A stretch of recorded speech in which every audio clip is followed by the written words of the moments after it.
Bapak Ibu Saudara yang dikasihi Tuhan, kita akan menyaksikan bersama-sama ilustrasi melalui video yang akan ditampilkan yang menggambarkan firman Tuhan yang akan kita pelajari bersama-sama.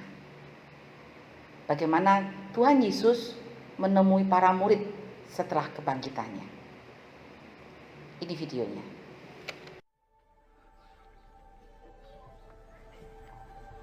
I am the way, the truth, and the life.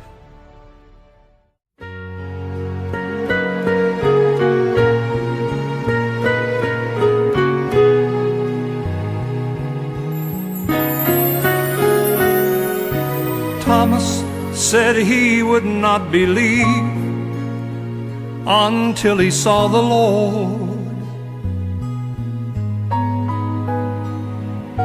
until he saw the nail prints in his hands where he was crucified before.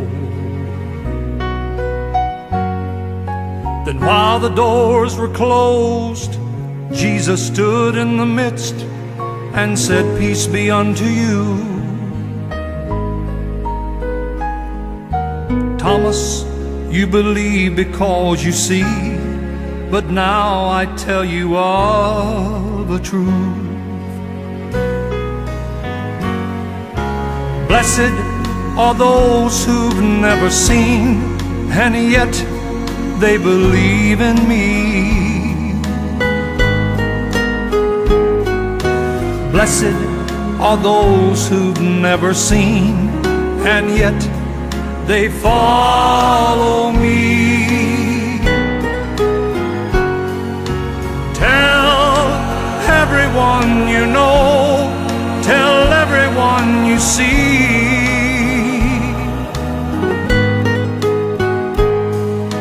Blessed are those who've never seen, and yet they believe in me. I wasn't there when Jesus walked across the hills of Galilee, but I felt the wonder of his love the moment that I believed. And I wasn't there when Jesus spoke to the storm and said, "Peace be still." But I felt his power in my soul, and now I know he's real. Blessed are those who've never seen, and yet they believe in me. Blessed are those who've never seen, and yet they follow me. Tell everyone you know, tell everyone you see.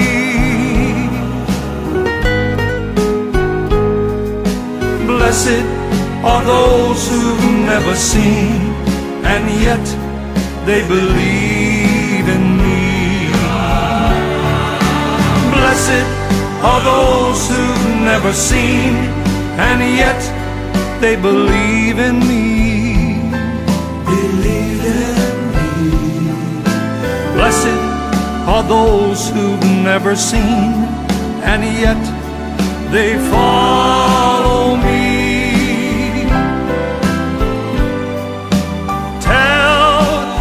Everyone you know, tell everyone you see.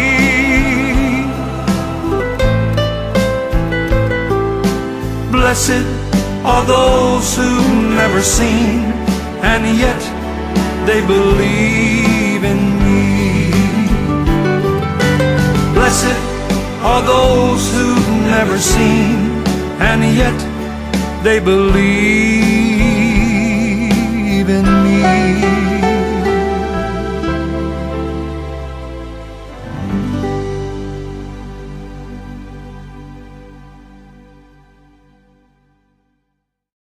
Selamat pagi Bapak Ibu Saudara dikasihi Tuhan. Saya berharap kita dalam kondisi yang baik. 3 minggu kita tidak bisa bertemu karena ibadah masih harus dilakukan di rumah kita masing-masing karena situasi dan kondisi belum kondusif. Bapak Ibu Saudara dikasihi Tuhan, ketika YouTube ini dibuka, Bapak Ibu pasti tadi melihat sebuah tayangan video yang diputar dan itu berkaitan dengan firman Tuhan yang akan kita pelajari bersama-sama. Sebelum itu mari kita berdoa.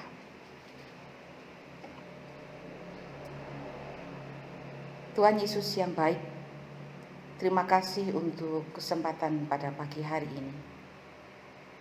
Sekalipun kami belum bisa bertemu untuk beribadah bersama-sama di rumah Tuhan, tetapi kami percaya Tuhan bahwa tangan kasih-Mu terus melingkupi kami, menyertai kami dan menjaga kami. Tuhan, kami terus memohon kepadamu agar keadaan ini segera berlalu. Kami rindu bertemu saudara-saudara seiman kami untuk bersama beribadah datang di rumah Tuhan. Tuhan Yesus, sebentar kami akan belajar firman Tuhan. Kiranya Engkau menolong setiap kami untuk kami bisa mengerti dan memahami apa yang Tuhan mau dalam hidup kami melalui firman Tuhan yang disampaikan. Terima kasih Tuhan Yesus, perlengkapi hamba-Mu dengan segala keterbatasan ini. Berkati setiap jemaat-Mu yang di rumah untuk boleh memahami dan mengerti firman Tuhan. Terima kasih Tuhan, di dalam nama Tuhan Yesus kami berdoa. Amin. Mari Bapak Ibu kita belajar bersama-sama dengan kita membuka Alkitab kita. Yohanes 20. Yohanes 20 ayat 24 sampai dengan 29. Yohanes 20 ayat 24 sampai 29. Saya akan membacanya dan Bapak Ibu Saudara menyimaknya di rumah masing-masing, di Alkitab masing-masing. Demikian bunyi firman Tuhan. Yesus menampakkan diri kepada Thomas. Tetapi Thomas, seorang dari ke-12 murid itu yang disebut Didimus, tidak bersama-sama mereka ketika Yesus datang ke situ. Maka kata murid-murid yang lain itu kepadanya, "Kami telah melihat Tuhan." Tetapi Thomas berkata kepada mereka, "Sebelum melihat bekas paku pada tangannya, dan sebelum aku mencucukkan jariku ke dalam bekas paku itu, dan mencucukkan tanganku ke dalam lambungnya, sekali-kali aku tidak akan percaya." 8 hari kemudian, murid-murid Yesus berada kembali dalam rumah itu, dan Thomas bersama-sama dengan mereka. Sementara pintu-pintu terkunci, Yesus datang dan ia berdiri di tengah-tengah mereka dan berkata, "Damai sejahtera bagi kamu." Kemudian ia berkata kepada Thomas, "Taruhlah jarimu di sini dan lihatlah tanganku. Ulurkanlah tanganmu dan cucukkan ke dalam lambungku, dan jangan engkau tidak percaya lagi, melainkan percayalah." Thomas menjawab dia, "Ya Tuhanku dan Allahku." Kata Yesus kepadanya, "Karena engkau telah melihat aku, maka engkau percaya. Berbahagialah mereka yang tidak melihat, namun percaya." Bapak Ibu Saudara dikasihi Tuhan, tema pada pagi hari ini adalah Yesus dan Thomas. Mari kita melihat siapa Thomas itu. Thomas adalah salah satu murid Tuhan Yesus yang dikenang karena sesuatu hal yang kurang positif, yaitu dia dianggap sebagai seorang yang peragu atau pebimbang. Kenapa? Karena dia hanya mau percaya jika dia melihat bukti yang nyata. Ya, bukti yang nyata. Jika sudah kelihatan, sudah tahu, sudah memegangnya, baru dia percaya. Di ayat 24 disebutkan nama lain dari Thomas, yaitu juga disebut dengan Didimus. Bapak Ibu saudara dikasihi Tuhan, kalau kita melihat ayat 24 dan 25, selain Thomas murid Tuhan yang dikenal karena ragu-ragunya, peragunya dan pebimbangnya, Thomas juga merupakan seorang yang rasionalis dan berani mengungkapkan isi hatinya. Kalau saya melihat di Kamus Besar Bahasa Indonesia, rasionalis itu adalah doktrin filsafat yang menyatakan bahwa kebenaran harus ditentukan atau didapatkan melalui pembuktian, logika, dan analisa berdasarkan fakta, bukan berasal dari pengalaman indrawi. Rasionalis. Jadi Thomas merupakan orang yang rasionalis, yang segala sesuatunya harus bisa dibuktikan dengan data dan fakta. Dan dia orang berani. Kenapa? Kalau kita bisa melihat di ayat yang ke-25b, sebelum aku melihat bekas paku dan tangannya, dan sebelum aku mencucukkan jariku ke dalam bekas paku itu, dan mencucukkan tanganku ke dalam lambungnya, sekali-kali aku tidak akan percaya. Sebuah kalimat, sebuah statement, sebuah ucapan yang demikian berani dia ungkapkan. Itulah Thomas. Pemberitahuan berita tentang kebangkitan Tuhan Yesus waktu itu sempat disampaikan oleh Maria Magdalena. Mari kita melihat di ayat yang sebelumnya, yaitu ayat ke-18. Maria Magdalena pergi dan berkata kepada murid-murid, "Aku telah melihat Tuhan," dan juga bahwa dia yang mengatakan hal itu kepadanya. Maria Magdalena sudah memberitahukan. Thomas tidak percaya. Dia merasa bahwa di zaman itu perempuan itu tidak masuk hitungan. Jadi dianggap bahwa kalau yang memberitakan perempuan itu diragukan kebenarannya. Tetapi bukan hanya Maria Magdalena, murid-murid Tuhan Yesus juga yang lainnya menyampaikannya. Kita lihat di ayat yang ke-19. Ketika hari sudah malam, pada hari pertama minggu itu, berkumpullah murid-murid Yesus di suatu tempat dengan pintu-pintu yang terkunci, karena mereka takut kepada orang-orang Yahudi. Pada waktu itu datanglah Yesus dan berdiri di tengah-tengah mereka dan berkata, "Damai sejahtera bagi kamu." Tetapi kalau kita melihat di ayat 24, tetapi Thomas, seorang dari ke-12 murid itu yang disebut Didimus, tidak ada bersama-sama mereka ketika Yesus datang di situ. Jadi Thomas diberitahu juga oleh murid-murid yang lain. Tetapi responnya sama. Thomas tidak percaya. Tuntutannya Thomas jelas. Apa? Yaitu sebelum mencucukkan jarinya ke bekas paku dan lambung bekas lukanya Tuhan, aku tidak akan percaya. Thomas tidak akan percaya. Mari kita melihat ayat ke-26 dan ke-27. Delapan hari kemudian murid-murid Yesus berada kembali dalam rumah itu, dan Thomas bersama-sama dengan mereka. Sementara pintu-pintu terkunci, Yesus datang dan ia berdiri di tengah-tengah mereka dan berkata, "Damai sejahtera bagimu." Kemudian ia berkata kepada Thomas, "Taruhlah jarimu di sini dan lihatlah tanganku.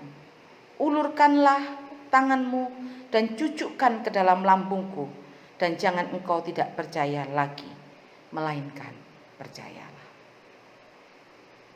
Ini adalah respon Tuhan. Ini adalah tindakan Tuhan bagi pergumulan yang Thomas hadapi. Tuhan Yesus menghampiri Thomas.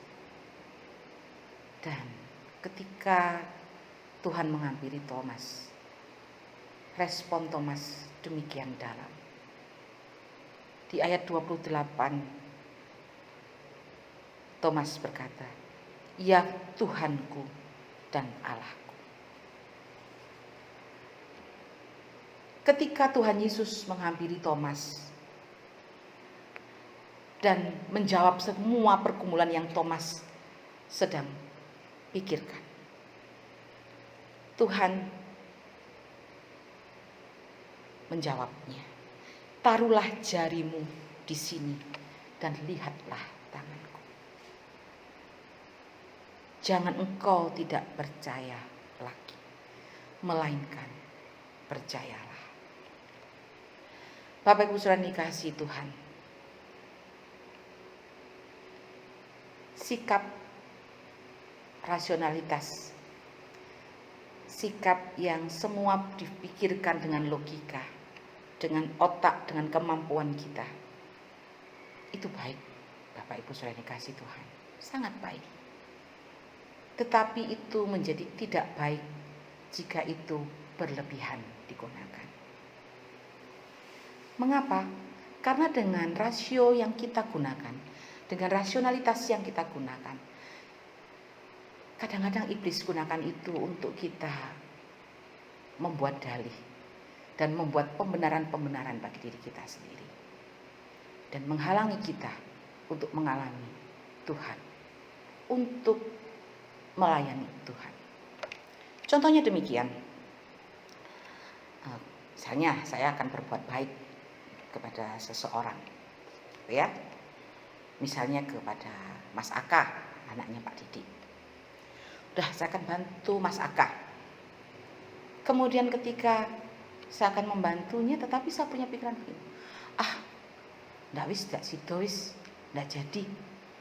Soalnya Mas Aka ini males, soalnya Mas Aka ini nakal, soalnya Mas Aka ini tidak tertib, soalnya Mas Aka ini bolosan, dan sebagainya. Wis, nanti jangan-jangan pemberianku ini tidak berarti, nanti jangan-jangan pemberianku ini dibuang, misal seperti itu. Hal-hal seperti inilah akhirnya menghalangi saya untuk berbuat baik kepada Mas Aka. Iblis bekerja melalui itu.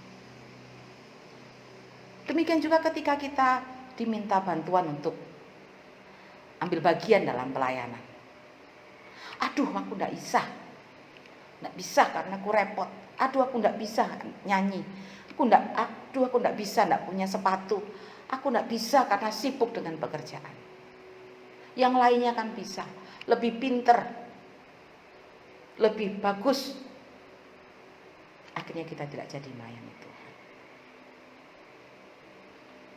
Bapak Ibu saudara dikasihi Tuhan, memikirkan kemahakuasaan Tuhan, memikirkan kasih Tuhan, memikirkan kebangkitan Tuhan, itu lebih dari rasionalitas.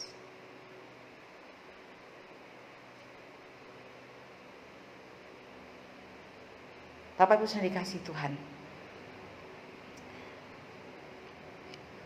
memahami kemahakuasaan Tuhan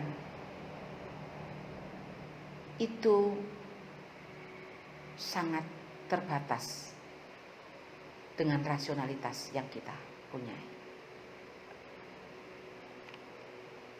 Karena lebih dan lebih dari apa yang Tuhan punya, yang Tuhan miliki. Firman Tuhan kali ini mengingatkan kita kembali dan mengoreksi kita kembali bagaimana iman kita kepada Tuhan. Bapak Ibu Saudara dikasih Tuhan, ada orang-orang tertentu yang mengikut Tuhan itu karena berkat Tuhan. Mari kita bersama-sama melihat di pasal yang ke-6, Yohanes ya, masih di Yohanes. Yohanes pasal yang ke-6 ayat 25 dan 26. Saya akan membacakannya bagi Bapak Ibu Saudara yang di rumah bisa menyimaknya. Ketika orang banyak menemukan Yesus di seberang laut itu, mereka berkata kepadanya, "Rabi, bilakah engkau tiba di sini?" Yesus menjawab mereka, "Aku berkata kepadamu, sesungguhnya kamu mencari aku, bukan karena kamu telah melihat tanda-tanda, melainkan karena kamu telah makan roti itu dan kamu kenyang." Artinya apa? Ada orang-orang yang mengikut Yesus itu karena berkat Tuhan semata. Karena sembako, karena program kesehatan ya, program kesehatan pemeriksaan gratis misalnya demikian. Orang-orang semacam ini akan tumbang ketika dia menghadapi persoalan dalam hidupnya,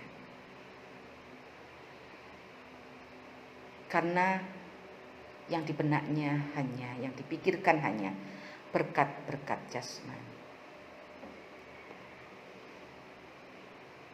Tidak hanya tumbang sekedar tidak ke gereja atau tidak pelayanan saja, tetapi bisa juga meninggalkan Tuhan.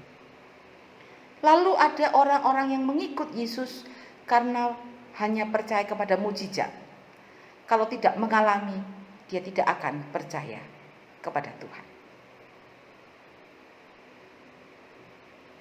Bapak Ibu Saudara yang dikasihi Tuhan, kita menjadi bagian yang seperti apa?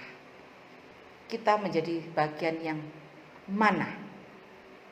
Apakah kita percaya kepada Tuhan karena berkat-berkat jasmani yang ada, yang nampak oleh mata, yang kita bisa rasakan? Sembako, mungkin pemeriksaan kesehatan gratis, atau bantuan yang lain dari gereja. Atau kita ketika kita mengalami sakit, kelemahan tubuh, didoakan langsung sembuh. Atau kita berdoa apa saja, Tuhan langsung kabulkan. Kita di bagian yang mana?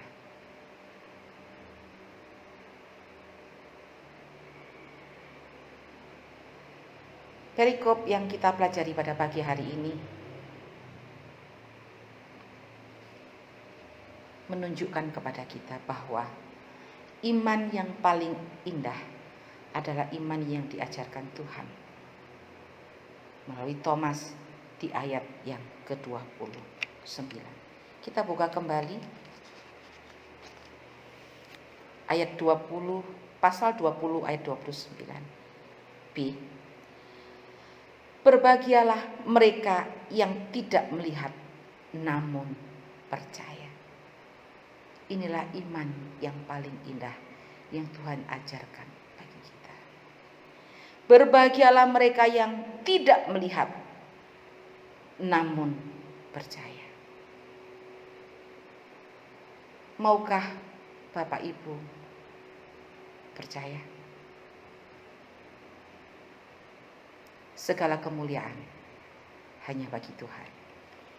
Amin. Mari kita berdoa.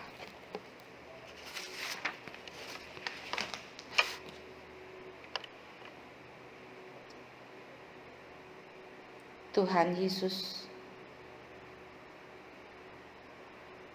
hari ini kami sudah belajar tentang salah satu murid Tuhan, yaitu Thomas. Kami belajar bagaimana ketika Thomas dalam tanda kutip menuntut agar dia percaya dan beriman kepada Tuhan. Tetapi Tuhan ajarkan kepada kami bahwa berbahagialah setiap kami yang percaya tetapi tidak melihat. Tuhan, tolong ajari kami untuk tetap setia kepada Tuhan di tengah situasi dan kondisi apapun. Ajari kami untuk terus percaya bahwa Tuhan terus menyertai kami dalam situasi apapun. Hamba-Mu berdoa, Tuhan, Engkau kuatkan iman jemaat-Mu di pos pelayanan kasih Purworejo ini. Setiap jemaat-Mu Tuhan, dari yang masih anak-anak sekolah minggu sampai mereka yang lansia, Tuhan Yesus, kuatkan iman mereka.